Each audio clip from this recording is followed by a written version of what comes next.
Ja, und dann waren immer wieder die Angriffe im Keller. Man konnte auch gar nicht viel raus, denn meine Mutter, die durfte ja auch nicht in öffentliche Luftschutzkeller. Die musste höchstens in ihren. Ja, und dann kam im Februar 1945 der Bescheid, dass sie sich am Ostbahnhof einzufinden haben, meine Mutter und mein Bruder. Und stand drauf, was sie mitnehmen sollen, Verpflegung für 3 oder 4 Tage. Februar 1945, man hat schon gehört, die Amerikaner waren in der Normandie gelandet, das hat man schon alles gehört und mein Vater hat auch überlegt, ob man sie nicht irgendwo, aber wo sollten sie hin? Sie wussten nicht wohin. Sie Ja, wollten sie verstecken. ja. Und dann waren noch Diskussionen, ob sie sich das Leben nehmen. Also es war eine ganz, ganz schwierige Situation. Wir waren alle furchtbar verzweifelt und wir wussten nicht ein noch aus. Ja, und dann haben sie einen Rucksack. Mein Bruder war damals 13 und meine Mutter, mein Vater war so mit den Nerven fertig, der ist nicht mit an den Ostbahnhof, aber ich wollte halt mit. Und dann kamen wir am Ostbahnhof an, es war nachmittags, so 2 Uhr, und dann war Fliegeralarm. Und dann war da ein Bunker und dann bin ich in den Bunker rein und mein Bruder und meine Mutter, die sind in die Großmarkthalle. Damals wurden in der Großmarkthalle in Frankfurt diese erfasst, diese Juden. Die mussten, glaube ich, auch noch eine Bahn, Geld bezahlen für eine Bahnkarte oder was. Wie viele Leute waren denn das ungefähr? Können Sie sich erinnern? Es können ja gar nicht mehr so viele gewesen sein. Nein, das waren nur noch äh, aus Ehe, also Ehepartner aus Mischehen. Die anderen waren alle weg. Dieser Aufruf kam zum auswärtigen Arbeitseinsatz. So wurde das damals benannt, dass man sich da einzufinden hätte. Ne? Das muss ja auch schon, ich meine, die Stadt muss ja schon weitgehend zerstört gewesen sein. Ja. 45. Also Genau. ich meine, die muss ja wirklich schon Genau. in Schutt und Asche gelegen Ja, haben. hat sie auch. Ne? Und also auch das ganze Dritte Reich, das war am Auseinanderfallen. Nicht? Und trotzdem hat man noch diese Nachricht, die haben ja Juden bringen müssen.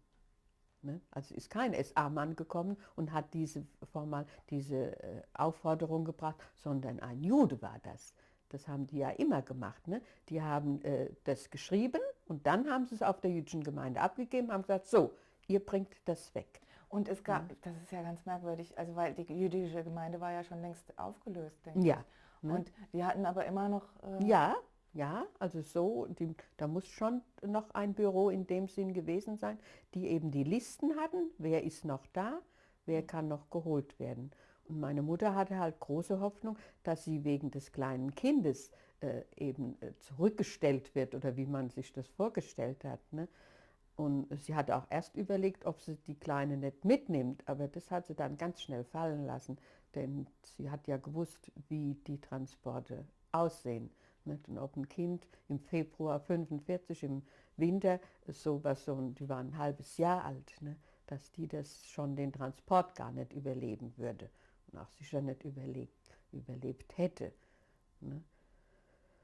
Ja, meine Mutter ist ja so Mitte der 30er Jahre zum katholischen Glauben übergetreten, weil sie gehofft hat, man hat damals schon gemerkt, dass es Schwierigkeiten geben könnte mit einer katholischen Taufe, dass sie sich da retten kann.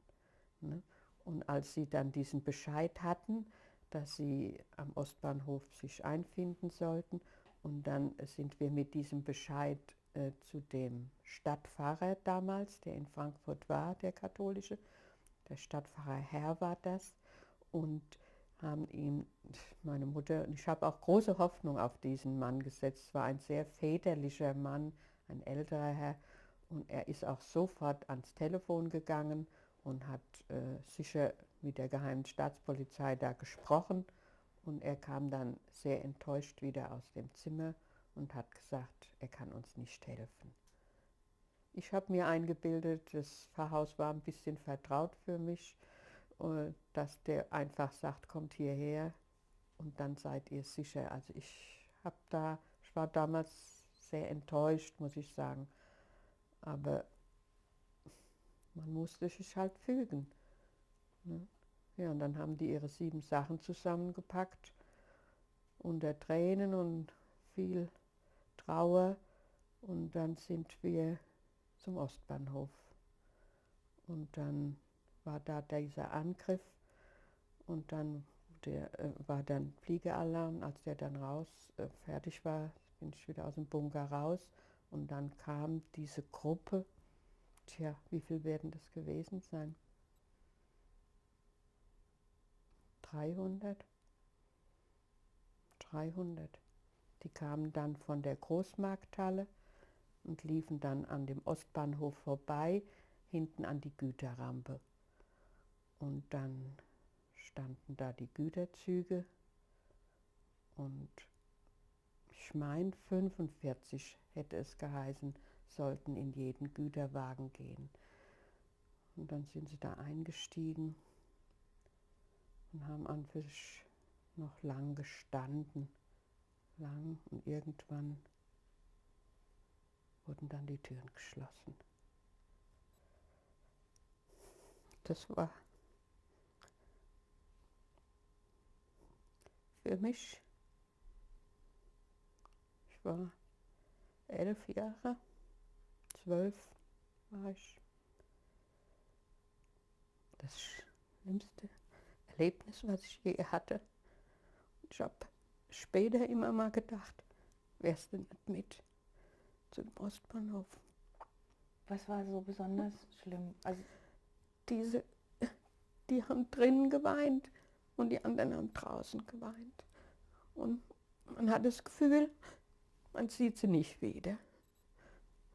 Es ist alles aus, es ist vorbei. Sie haben nicht gedacht, dass Sie Ihre Mutter nochmal... Nein. Die ganze Zeit Nein. nicht oder erst in diesem Moment? Eigentlich ist es so richtig bewusst in diesem Moment geworden. Da ist es, wo diese Türen geschlossen waren. Dann hat der die Haken da so rum und da ist es. Und wiederum auch die Angst, geht es dir auch so? Bist du jetzt die Nächste? Auch eine Angst vor diesem, wie geht es eigentlich weiter? Ne? Die Mutter war weg, der Bruder war weg, die kleine Schwester, die kam dann in ein Kinderheim und dann kam mein Vater noch zum Volkssturm. Und dann war ich in Frankfurt alleine. Mit 12? Mit 12, ganz alleine. Man konnte fast nicht mehr aus dem Haus raus, weil ständig Angriffe waren. Und diese Ungewissheit. Wir wussten ja gar nicht, wo die hinkommen, überhaupt nicht. Man wusste damals schon von Auschwitz. Und es wussten nicht nur wir, es wussten eigentlich alle. Aber Sie haben niemanden gefunden, der Sie versteckt hätte? Oder Nein. der das ermutigt Nein. hätte? Weil es war ja wirklich ganz kurz vor Ja. Kriegsende. Nein. Und es ist Nein. fast unvorstellbar, dass es da Nein. niemanden gab, der gesagt hat, okay, ich habe da noch, weiß Gott, Ja. irgendwas. Nein. Die paar Wochen übersteht ihr dann Man schon. hatte ja auch schon zu dieser Zeit keine guten Bekannten und keine Freunde mehr. Man war allein. Man hatte niemand mehr. Zu wem hätte man gehen sollen? Man hatte niemand mehr. Man war eigentlich allein. Wann haben Sie denn erfahren, wohin Ihre Mutter und Ihr Bruder gekommen sind? Wir haben erst, als der Krieg aus war, haben wir von der jüdischen Gemeinde erfahren, dass der letzte Transport nach Theresienstadt gegangen ist. Es war ja der letzte, der von Frankfurt ausging, mit diesen Mischehen. Ne? Und der wäre nach Theresienstadt gegangen und sie würden alle leben.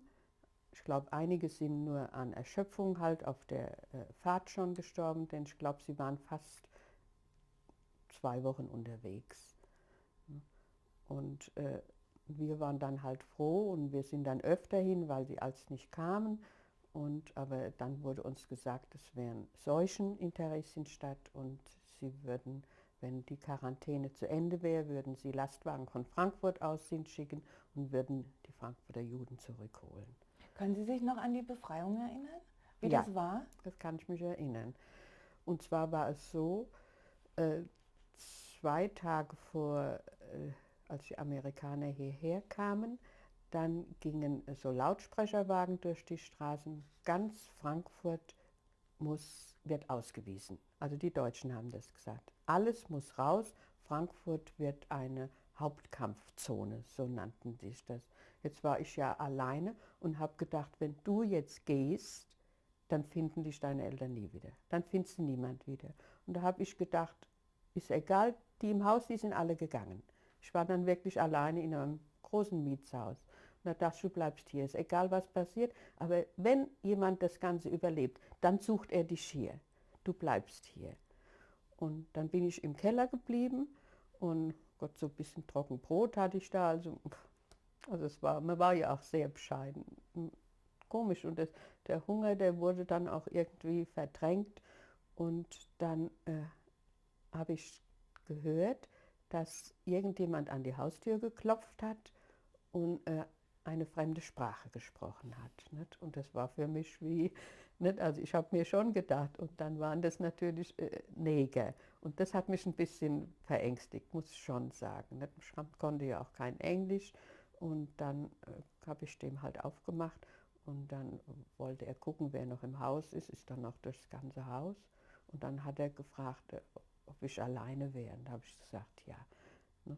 Und dann hat er gesagt, Krieg aus. Krieg aus. Ne? Aber er war ja noch nicht aus. Aber er dachte, für mich war damit auch der Krieg zu Ende, muss ich schon sagen.